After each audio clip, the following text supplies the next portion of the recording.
İyisi var, kötüsü var. Bilemezsin. Gerektiğinde sen de acımayacaksın. Çakacaksın alnının ortasına.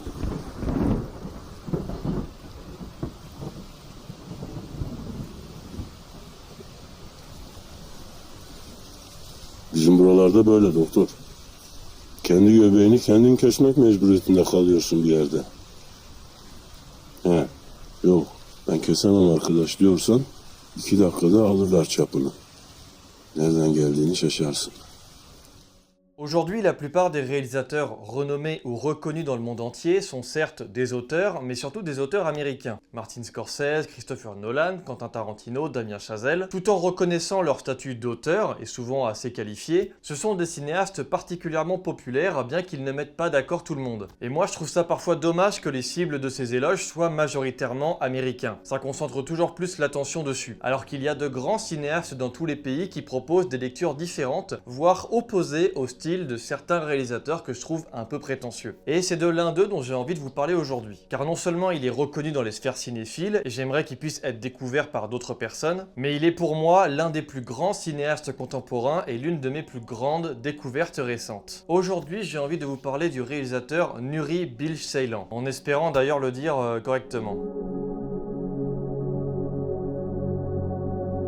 Nuri Bilge Ceylan est un réalisateur turc. Il naît en 1959 à Istanbul. Après avoir obtenu un diplôme en ingénierie électrique dans la même ville, il poursuit des études de cinéma aux Beaux-Arts d'Istanbul. D'abord passionné par la photographie, il est l'auteur de nombreux clichés entourant les paysages turcs et des portraits de gens de tous lieux et tous bords. C'est ce qui va créer sa sensibilité au cadre et à l'image. À l'âge de 36 ans, son premier court-métrage, Koza, remporte la Palme d'Or du meilleur court-métrage à Cannes en 1995. Il enchaîne par la suite avec son premier long-métrage, Kasaba, en 1998. À 65 ans, sa filmographie se compose de 10 films actuellement. Son dernier, Les Herbes Sèches, dont vous avez pas mal entendu parler en vidéo avec moi récemment, est sorti en juillet 2023. Sa filmographie est passionnante sur plusieurs points, et j'espère vous donner envie de vous y intéresser pour ceux qui ne le connaîtraient pas encore.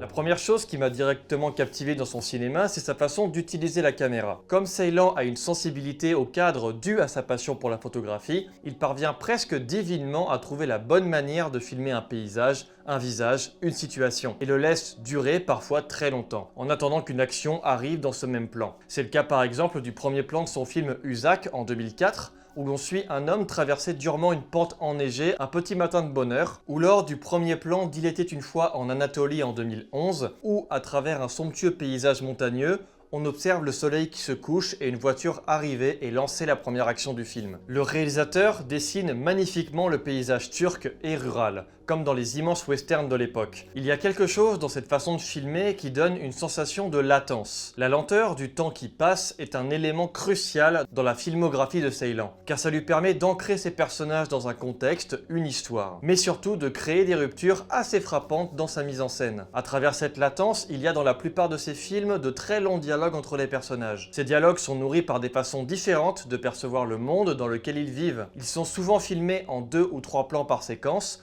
et perdurent aussi dans la durée du film. Winter Sleep, qu'il sort en 2014, est la quintessence de ce style. Au travers d'un hôtel isolé, un propriétaire cynique et imbu de lui-même enchaîne débat sur débat, dispute sur dispute avec les différents personnages qui l'entourent. Son assistant, un villageois, sa fille, sa femme, etc. Mais dans ces dialogues se cache souvent une superbe maîtrise là aussi du temps, où l'on se retrouve pendant 10 ou 15 minutes avec ces personnages qui parlent et fournissent des réflexions intéressantes qui font partir le spectateur dans plusieurs interprétations. Il y a beaucoup de ça dans Les Herbes Sèches, mais aussi dans Le Poirier Sauvage, sorti en 2018, où l'on suit un jeune homme aigri qui a honte de la vie de son père et a peur de finir comme lui. Ces films plus anciens, comme Kasaba ou Uzak, font bien plus suivre l'errance des personnages dans un conditionnement social qu'ils ont du mal à quitter. Et cette errance va donc être filmée par Ceylan comme une source d'ennui et de sentiment de répétitivité. Cette manière de filmer ces personnages, leurs conditions et l'histoire autour d'eux, en proposant formellement des ruptures dans le rythme, dans le contraste entre les dialogues et les moments de vide, d'errance, de ralenti inattendu, de bruit de vent sur les objets, les feuilles, les cheveux. Tout ça va s'articuler autour de plusieurs points qui sont très récurrents dans le cinéma de Ceylan et qui le rend encore plus passionnant dans sa forme que dans son fond. Hani şairin dediği gibi.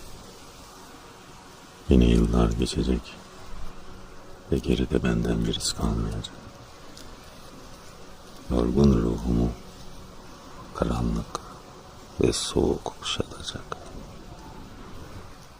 Dans Il était une fois en Anatolie, son chef-d'œuvre ultime pour moi, on suit un groupe de policiers dans les montagnes turques à la recherche d'un corps. Le prétendu responsable du meurtre est avec eux et tente de retrouver l'endroit où il fut enterré. Les policiers sont accompagnés par le procureur et le médecin légiste du village d'à côté. Cette intrigue policière va servir de terrain de jeu pour le réalisateur et pour aborder toutes ces thématiques autour de l'isolement social. C'est cette problématique qui le passionne le plus. La recherche du corps dans une magnifique première partie nocturne va permettre à Ceylan d'étudier les différents caractères de ses personnages. Les flics sont de vieux aigris, parfois un peu drôles sans le vouloir dans leur maladresse. Le procureur et le médecin légiste sont présents sans être là, à ne pas comprendre pourquoi ils sont ici, paumés dans les montagnes, à rechercher un corps dont tout le monde se fout. Ces caractères qui amènent des réflexions souvent réactionnaires et forment des personnages aigris est la principale force du cinéma de Ceylan. Nous sommes dans une époque où il y a constamment ce besoin pour les cinéastes de créer des personnages avec qui le spectateur doit entrer en empathie. Par conséquent, même les personnages aigris sont en réalité bougons avant de potentiellement mieux s'ouvrir et devenir de meilleures personnes. Caricature un peu, mais il y a souvent cette règle dans le cinéma mondial standard qui est que l'empathie doit se jouer dans les bons sentiments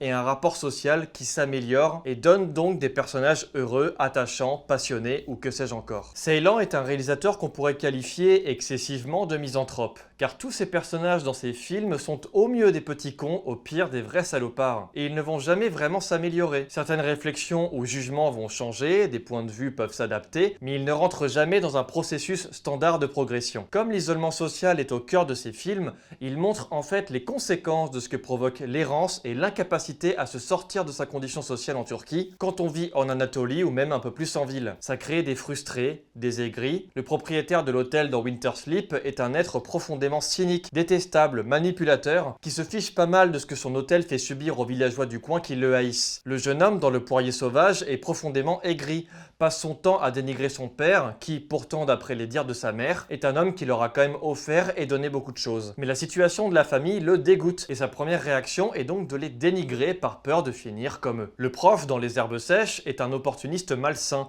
allant jusqu'à créer une ambiguïté très glauque avec une de ses élèves de par son emprise sur elle. Le personnage principal dans Usak est un type malsain aussi et irrespectueux envers son cousin qui l'héberge. L'homme amoureux dans Les Climats, interprété par le réalisateur lui-même d'ailleurs, qui a voulu s'essayer à la comédie, est un type morbide et violent. Mais sans jamais créer de l'empathie avec ses personnages, la façon qu'il a de dresser justement cet isolement permet d'expliquer en partie ses comportements malsains, dans une Turquie qui délaisse complètement ses populations rurales. De ça, Ceylan aborde des questions sur les rapports par exemple entre les hommes et les femmes, sublime dont Il était une fois en Anatolie, où la très rare présence de femmes va faire naître une fascination pour ces quinquagénaires célibataires. Une façon de représenter la face dure de la ruralité éloignée, l'incapacité à rencontrer une femme et à fonder une famille. Mais il va aussi être très cru, comme dans l'opportunisme de Samet dans Les Herbes Sèches, ou dans la violence de son personnage dans Les Climats avec son ancienne maîtresse. Mais il aborde toujours ses personnages féminins sous une ambiance plus calme et ralentie, comme s'il gardait la poésie et l'ambiguïté dans ses corps, bien plus que chez les hommes qu'il arrive bien plus facilement à cerner. Cela lui permet de créer un contraste et parfois de ridiculiser la position des hommes, ou du moins de les remettre un peu plus à leur place dans certaines situations. Nureille, par exemple, est passionnante à ce niveau-là dans Les Herbes Sèches, qui est rescapée d'un attentat. La courte présence du personnage d'Atis dans Le Poirier Sauvage permet d'illustrer la condition féminine dans la ruralité conservatrice et donne lieu à une séquence magistrale entre elle et le jeune homme Sinan.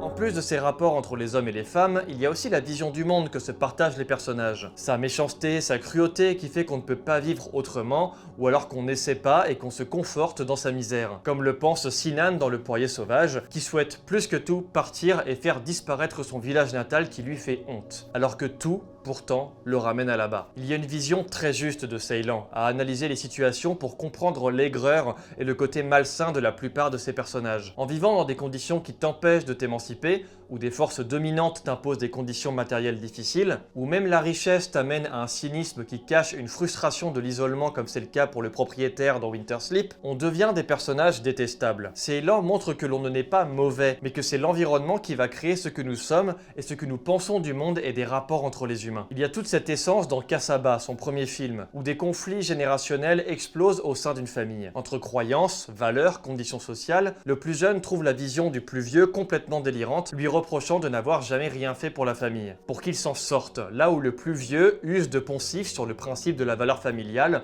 en parlant de l'héritage de nos anciens, et de continuer dans leur direction. Dieu les a fait naître ici et c'est pour une raison. La question religieuse est d'ailleurs souvent évoquée dans les films de Ceylan, où il tente de comprendre l'implication de la religion chez les gens. Ça donne naissance à une discussion assez passionnante entre deux imams et le jeune homme Sinan dans Le Poirier sauvage, qui ne croit pas une seconde qu'aller prier puisse changer quoi que ce soit. Ce pessimisme et ce cynisme qui entourent ces personnages sont le fruit, le résultat d'une situation sociale. Ceylan se passionne à filmer ce côté des êtres humains, qu'il voit vraiment comme des animaux sociaux. Il sait que c'est un système qui crée des personnes avides de pouvoir, opportunistes, déprimées ou violentes. Mais sans jamais excuser les gestes. Le recul de sa caméra dans les longues scènes de dialogue permet au spectateur d'observer les situations sans jamais sentir si le réalisateur s'implique pour l'un plutôt que l'autre. Je trouve par ailleurs que ça résulte là aussi d'une belle prouesse formelle. L'ambiguïté et les contradictions, les paradoxes, les situations qui les amènent. C'est souvent à sa manière de filmer tout ça qu'on reconnaît un grand cinéaste. Nuri Bilge Ceylan fait partie de cela, tout en y ancrant une poésie indescriptible dans ses mouvements de caméra, ses longs regards et ses grands plans de paysage, dressant vraiment tout un monde turc sublime, mais où de nombreuses incompréhensions et malheurs apparaissent dans le cœur des gens.